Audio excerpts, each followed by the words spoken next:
Le topic d'aujourd'hui est l'étude du système nerveux. En réalité, il existe une véritable dualité quand on aborde ce sujet du système nerveux.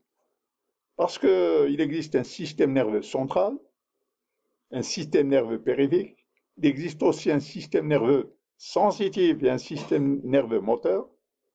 Il existe ensuite un système nerveux sympathique et un système nerveux parasympathique. Il existe aussi un système afférent et un système efférent. Il existe enfin un système nerveux conscient et un système nerveux inconscient. Donc, nous allons faire la part de toutes ces choses-là à la fois pour essayer d'établir les fonctions du système nerveux. Commençons par le premier concept, différencier ce qui est afférent de ce qui est efférent. En réalité, voici l'unité centrale. Toutes les informations qui vont vers l'unité centrale sont afférentes à l'unité centrale. Toutes les informations qui proviennent de l'unité centrale sont efférentes. Ce concept est véritable et très important. Et ces deux termes prêtent souvent à confusion. Il faut éviter de faire cette confusion entre afférent et efférent. Donc, ce qui vient vers le système nerveux, ce qui vient vers l'unité centrale est afférent et ce qui en a pas est efférent. Le deuxième concept est de différencier ce qui est sensoriel et moteur. Alors, c'est ici l'unité centrale. Les informations qui vont vers l'unité centrale sont sensorielles.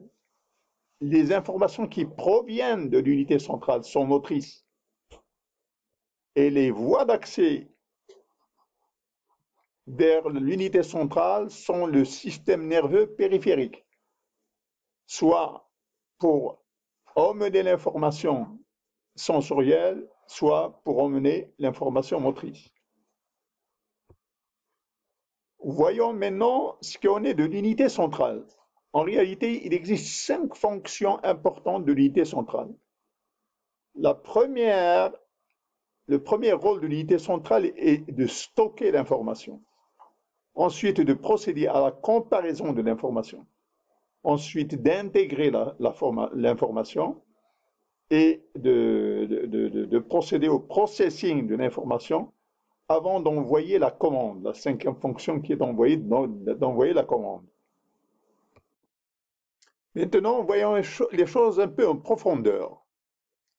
Alors, on commence par ce qui est sensoriel.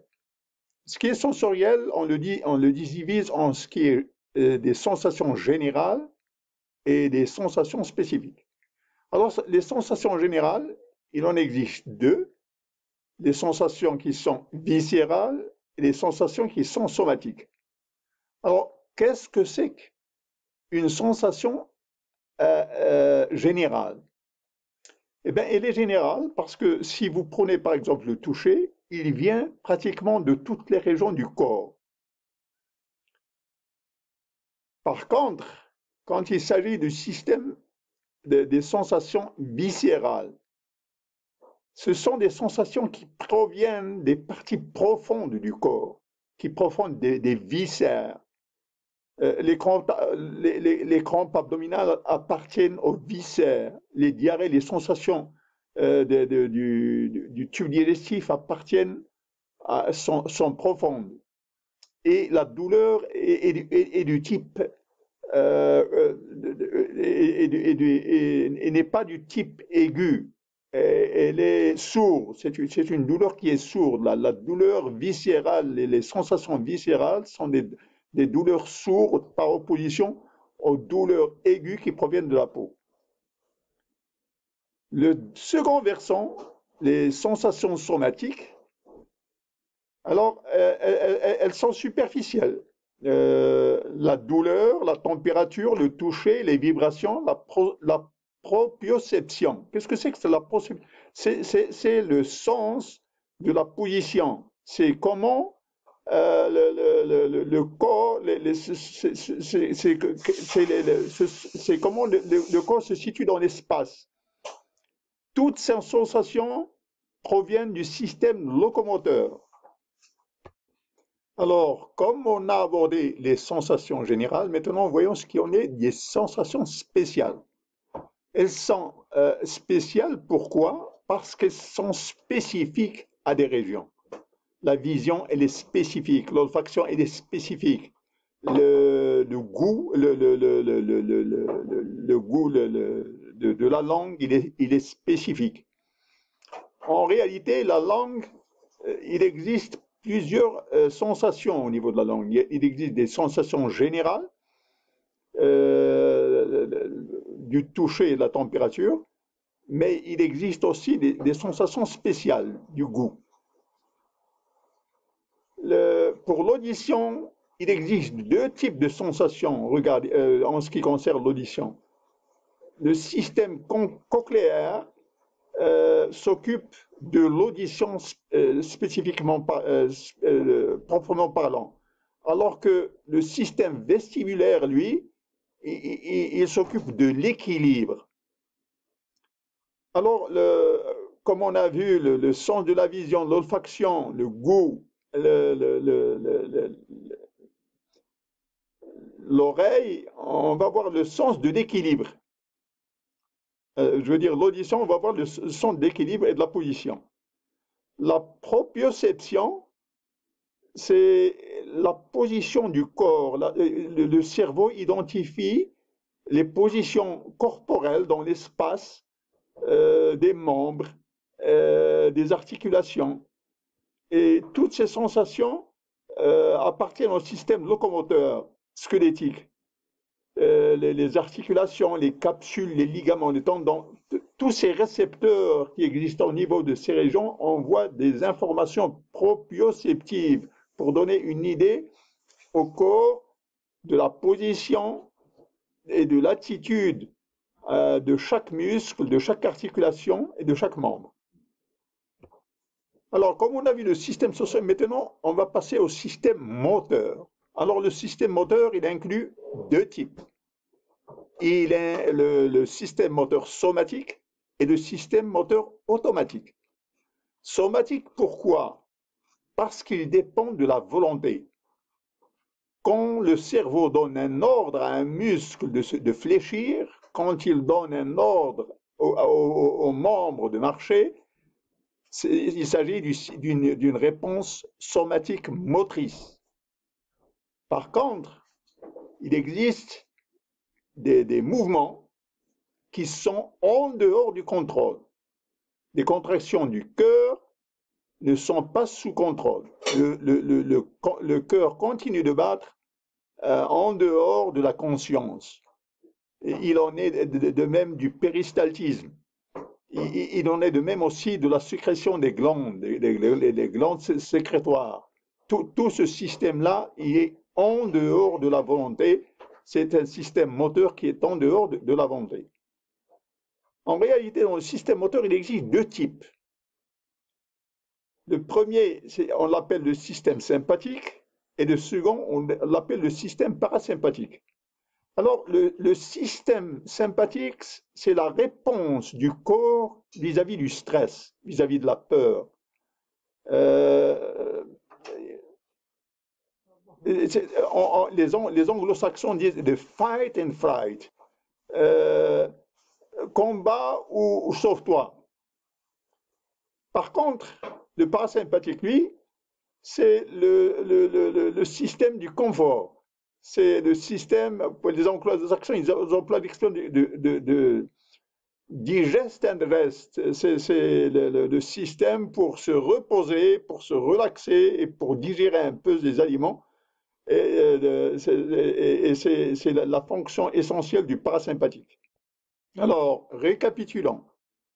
Système autonome, moteur, deux réponses, la réponse sympathique et la réponse sympathique et la réponse sympathique et la réponse parasympathique. La réponse sympathique, c'est une réponse au stress, à la peur. C'est le prépare-toi pour lutter ou sauve-toi.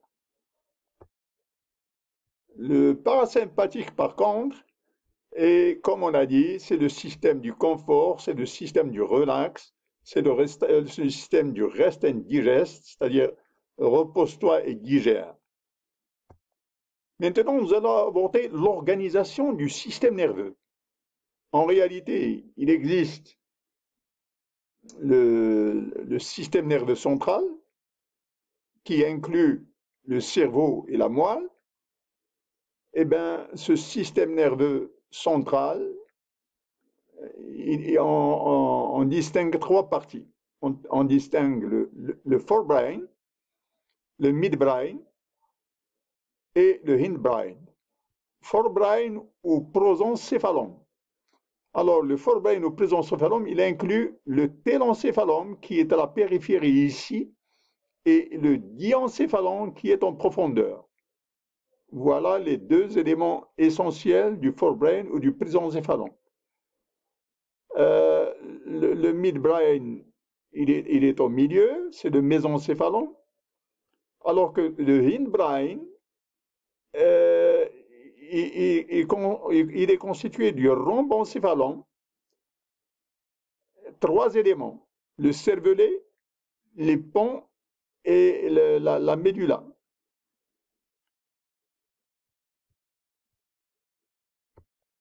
Je voudrais aussi aborder le concept de central et périphérique. Alors, le cerveau et la moelle, c'est l'unité centrale.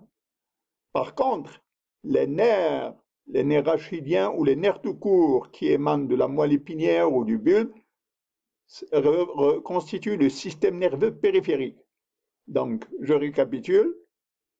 Central, c'est l'unité centrale, c'est le cerveau et la moelle. Périphérique, ce sont les nerfs qui émergent. Voyons enfin le dernier concept de ce qui est conscient et de ce qui est inconscient. Ce qui est conscient, c'est-à-dire que le cerveau est au courant il est au courant du mouvement, il est au courant de la situation. Quand c'est inconscient, le niveau de la pression artérielle est inconscient, le niveau du péristaltisme est inconscient. Quand les sensations sont conduites du carotide sinusien vers le glossopharyngien pour changer la pression artérielle, eh ben, c'est un phénomène inconscient. Ça, c'est pour différencier entre ce qui est conscient de ce qui est inconscient dans le système nerveux. Merci de votre attention. Voulez-vous cliquer le like et d'adhérer en cas si vous ne l'êtes pas encore. Vos observations sont appréciées et à la prochaine. Merci.